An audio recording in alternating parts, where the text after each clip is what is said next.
Mến chào quý ông bà, cô chú anh chị và các bạn đã đến với video tiếp theo của em trong buổi chiều tối hôm nay. Tối hôm nay thì giờ này là em đang ở bến Xèo Nhí nha quý ông bà, cô chú anh chị và các bạn. Địa chỉ là 21 đường Đông Bắc, phường Tân Chánh Hiệp, quận 12. Thời gian bán của bến Xèo Nhí là từ 13 giờ cho đến 22 giờ. Ông bà, cô chú anh chị và các bạn nào xem video nếu thấy hay có thể là like, chia sẻ và đăng ký ủng hộ giúp em. Giá bánh xèo của chúng ta đó là 35k một cái. Đây. Tôi chào tất cả ông bà cô chú và chào chú Lao.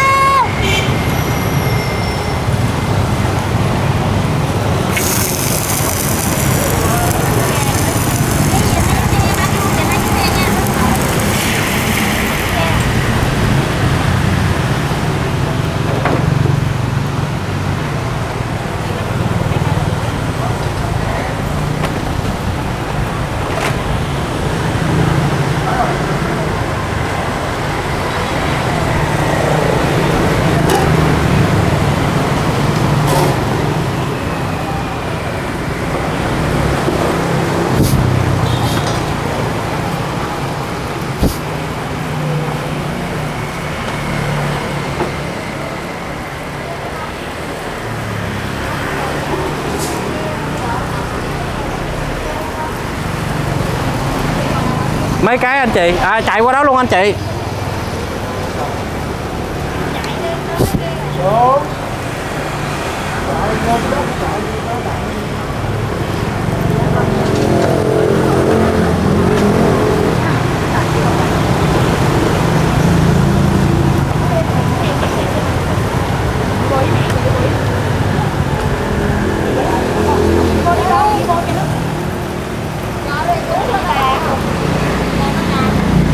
Đi với ba thôi.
Kết thúc.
nay chú Long quay không có nói gì nữa, để cho nó cái vui hay nó buồn. Ông bà cô chú thấy không, từ nãy em quay em không nói, em giới thiệu xong là em im luôn à. Con chào coi em cũng không chào luôn, tại để coi thử nó cái vui hay là nó buồn. Coi thử là nó vui hay là nó buồn.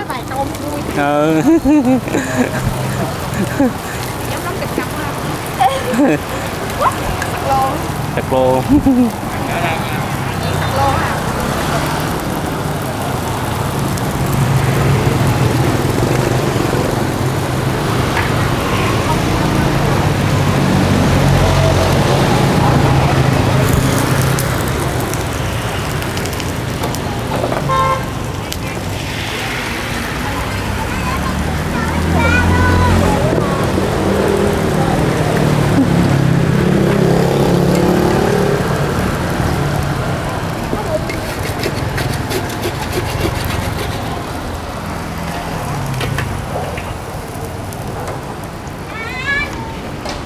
Đó, bạn kìa.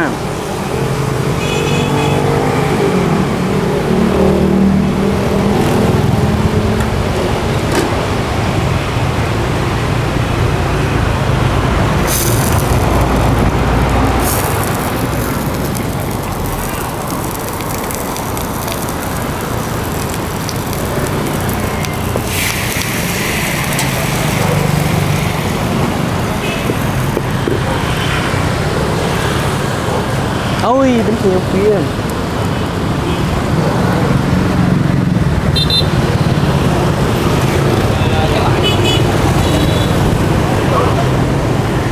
Anh mua về món về. À dạ. Mấy cái anh? 35.000 cái à? Lấy 4 cái. Cô ba ơi, 4 cái mang gì? Ôi ơi, chú Long cảm ơn con gái nha. Trời, chú nói cảm ơn con gái. 4 cái mang gì?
Đâu?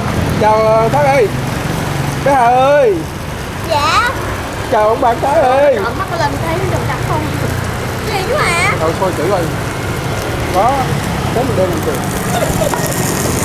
Con chào chú Hà. Chào tất cả ông bà biết đừng nước nào ngoài nữa.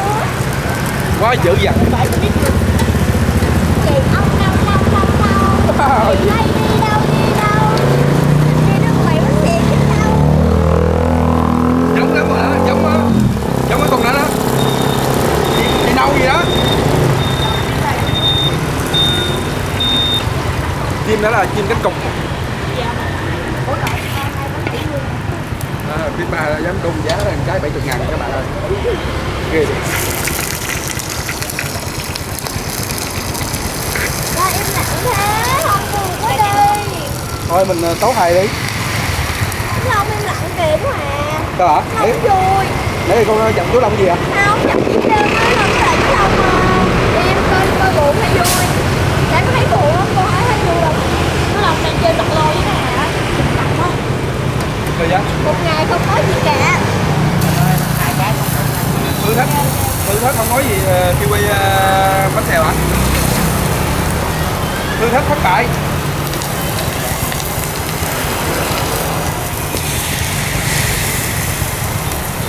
Nãy giờ bánh xèo, nãy giờ tôi đi không đông.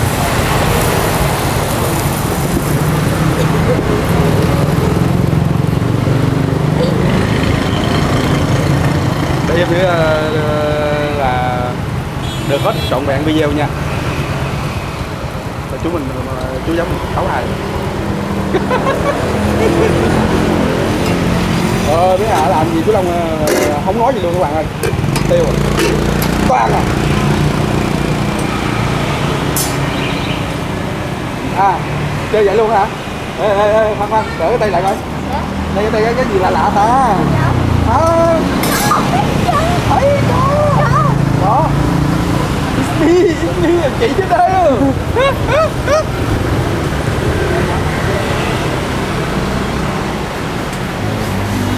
So với tuần trước hình như tuần trước cũng đông ha. Thứ bảy tuần trước cũng đông. Dán nhà đó, dán nhà. Rồi, hai thử thách. Hai chú cháu cứ thử thách đi.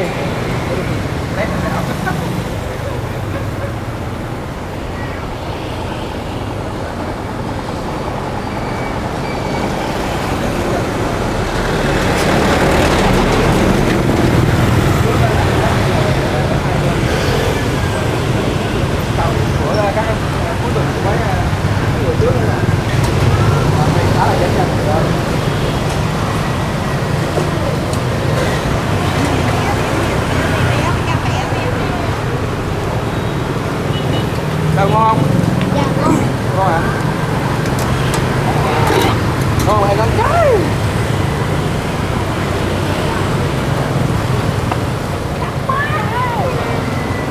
Cá chà bá hả?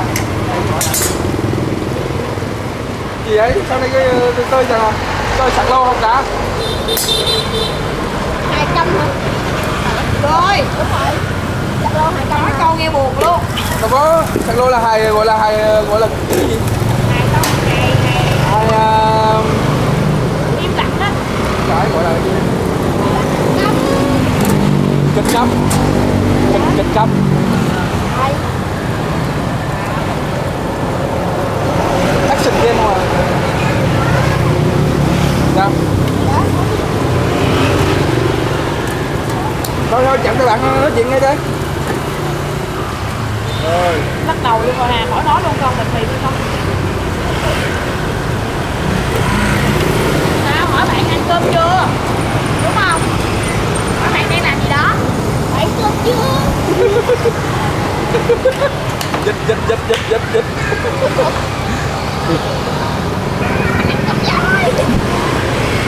Anh rồi hả? Anh bị gói đúng không? No. À, anh bò to. No. Rồi sao? Cuối cùng là anh chưa? Vui không ông bà cô chú? Dạ vui. Vui quá trời vui đó. Cái cảm nhận là đứng nói chuyện rất khổ nè, rồi hỏi cho các con để cho các con vui nè, Không phải là nhiều bạn thôi cái cảm nhận ông bà thích quay nói chuyện hay là hay là quay im re. Con gái kêu ủa sao chú Long tự nhiên im re. Trời ơi, thấy chưa? Không mà nói chuyện vui không con? Nói chuyện vui không hay là đứng quay nó vui thôi? Cả hai. Cả hai à? Dạ. Vừa đứng vừa nói chuyện luôn à? Dạ. Ngồi càng tốt. Ngồi còn tốt hả? Địa chỉ chúng ta đã 21 đường Đông Bắc, phường Tân Chánh Hiệp, quận 12. Thời gian bán của bánh xèo nhí là từ 13 giờ cho đến 22 giờ. Nha quý ông bà cô chú anh chị và các bạn. Số điện thoại của bánh xèo nhí á. Dạ.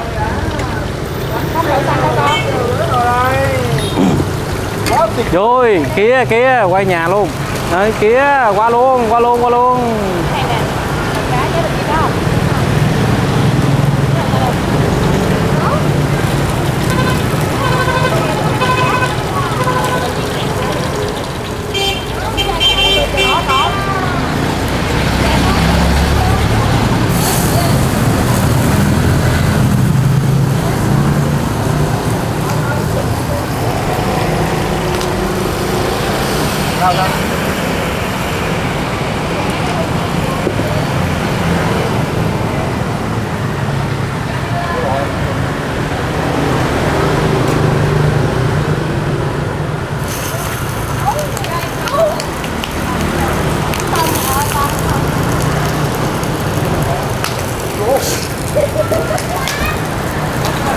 Ôi, dầu dính đầy áo luôn á. Chú Long bận áo trắng mà dầu dính đầy luôn á.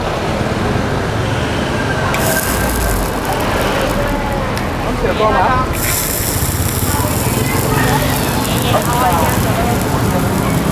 Ba bánh tôm. 3 bánh tôm. 3 bánh tôm.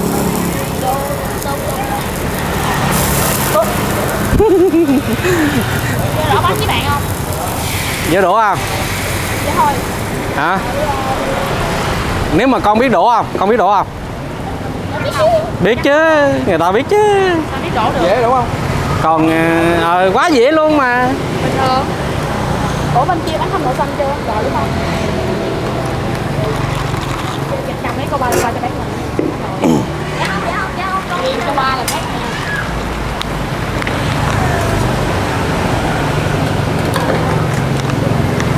Các ông bà cô chú đến đó, anh em bắp bê nha, anh em bắp bê. Tôi quay cho anh không á.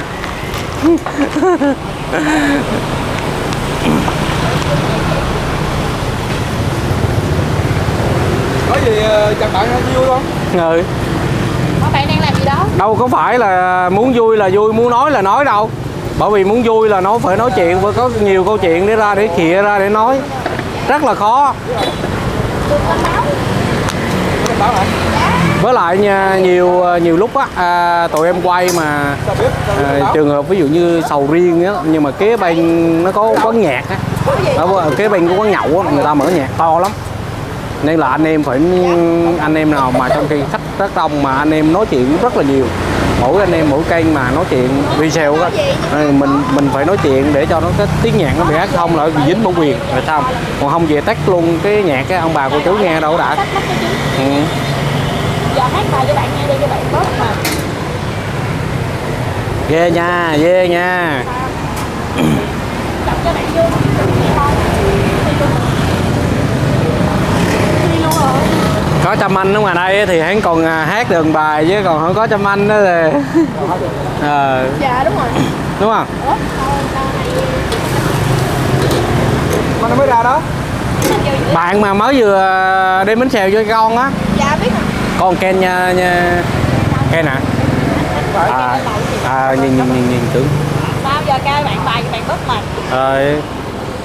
Bạn nói chuyện lên chứ nãy giờ thấy bạn im hoài lát bạn hết nói luôn á. Căng thẳng á.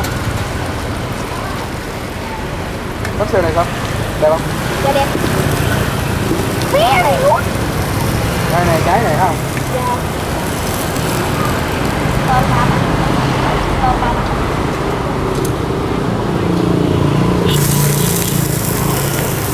Hà cứ miệt mài đồ bánh xèo nha các bạn. Ủa? Sao?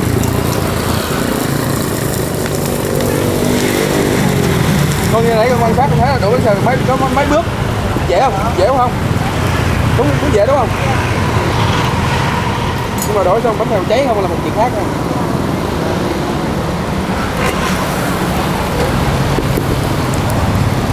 Mình về á, mình lấy cái chảo á, mình làm mình thèm bánh xèo á, bắt đầu mình tự ở nhà mình mua đồ về mình đổ bánh xèo, mình luyện. Là bán cà phê. Ủa vậy hả? Không trước rồi nè.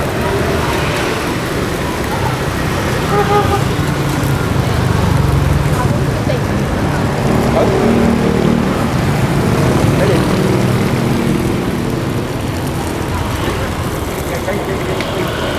Nó ngừng. Có chịu xe. Cái gì? Nó nói nhỏ chứ hả gì hết, tao ba cũng bị lần. Nói mãi. Nói mà hả? Anh nói với bà, bà không nghe gì hết. Anh kêu con bé đó dễ thương quá. Con bé nào mới chưa? Lạc xưởng của nhà mình chưa? Chưa. Kìa giá nè. Không có chiên. Để tối nay về chiên lại coi. Bữa chiên nữa nó bị cháy. Bây giờ chỉ cái gì nè. Anh đổ nước. Nghe là anh rang. Tức là bắt đầu đổ nước vô rồi. Đổ nước rồi. Rồi anh lấy cây tăm á, anh chỉ cho nó vô nước. Có tăm nữa hả? Đúng rồi. Xíu thôi. Đổ nước vô xong lấy cái tăm đâm hết, dạng như đâm qua lăn lại cho nước thấm vô rồi. Xong một lấy nó Để cho nó chín, cho nó chín chứ. Đổ nước nóng không? Nấu cho nóng không? Hay sao? Tức là bỏ nước vô trong cái chảo hay sao? Thì là để mình đem chảo đây mình làm như này coi. Nó giỡn chứ bỏ lạc xưởng lên, xong bỏ nước vô, bỏ nước chừng 1/3 viên lạc xưởng thôi. Là nó ngập 1/3 thôi. Đúng rồi, là nó rút vô á. Rồi xong mà lấy rồi bắt lửa lên riu thôi.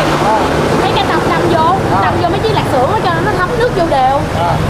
Xong mà nước nó vừa rút với chế một miếng dầu nữa thôi. Vừa rút. Rút mà rút ít thôi. Cho đừng khét được rồi mà lửa riu thôi.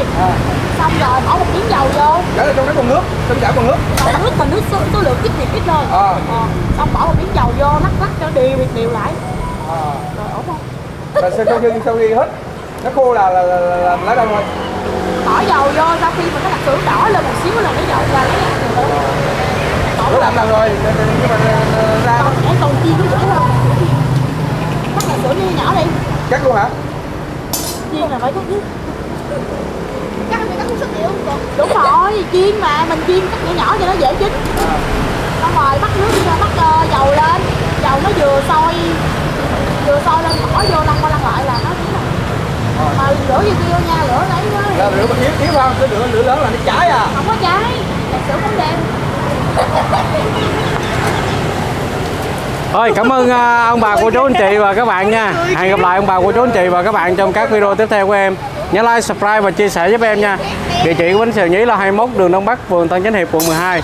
Thời gian bán của bánh xèo Nhí là từ 13 giờ cho đến